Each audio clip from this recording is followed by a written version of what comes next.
Today we're going to be dis-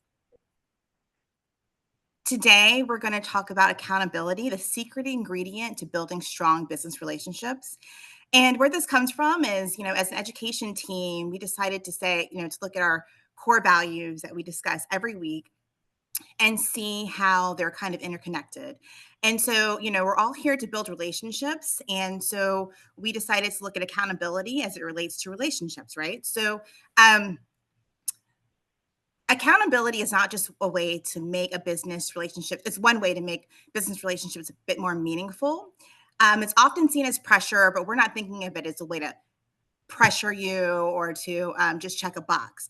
What if we reframed it to think of accountability as a form of support, something that lifts us up instead of holding us down? Today, we're going to explore how building strong, intentional relationships can transform the way we experience accountability. When we surround ourselves with people who are driven and like minded, we stay on track and stay inspired. For accountability to yield results, we must acknowledge three things. So, one is the power of community. You can go to the next slide.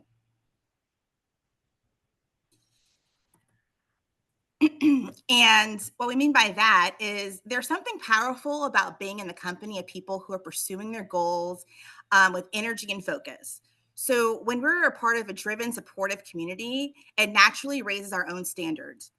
Momentum like becomes contagious, and we even see it in this group, right? When we support each other, it encourages people to just keep going. We find ourselves more likely to follow through, not just for ourselves, but because we don't want to let people down who we are accountable to. So that sense of shared purpose helps us stay grounded and consistent, even when our motivation may waver. Ultimately, with like an accountability partner, we move forward together. And next is, connection. So accountability becomes real when it's relational, and we see that also within this group. Simple habits like regular check-ins and shared commitments can make all the difference. They give us a sense of rhythm and responsibility. When someone else is expecting us to show up, we're more likely to follow through. And when we do face setbacks, that same relationships becomes a source of encouragement, not criticism. So again, we're not trying to make this a stressful thing. It's about knowing someone is in your corner, someone who wants to see you win and is not afraid to hold you to your word. And the next is growth over guilt. So it's important to remember that accountability shouldn't feel like guilt or shame. It should feel like growth. The right relationships challenge us to be healthy. They give us space to be honest, to stumble, and to get back up stronger.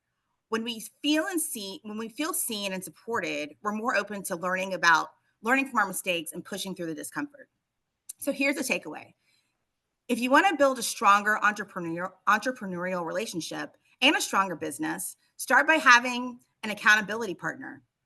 I know a few folks over the last few months or so have discussed how they had their own accountability partner in this room. And, this room is a really good place to start. So look for someone who energizes you, challenges you, and genuinely wants you to succeed. Someone who won't let you settle, right? So later in the meeting, Frank is going to announce the strategic partners for this month, and maybe that person can be your next accountability partner. Remember, accountability isn't about pressure; it's about progress. Thanks. Fantastic. Well done. Well done. I think that was Rachel's first education moment speaking role in chapter.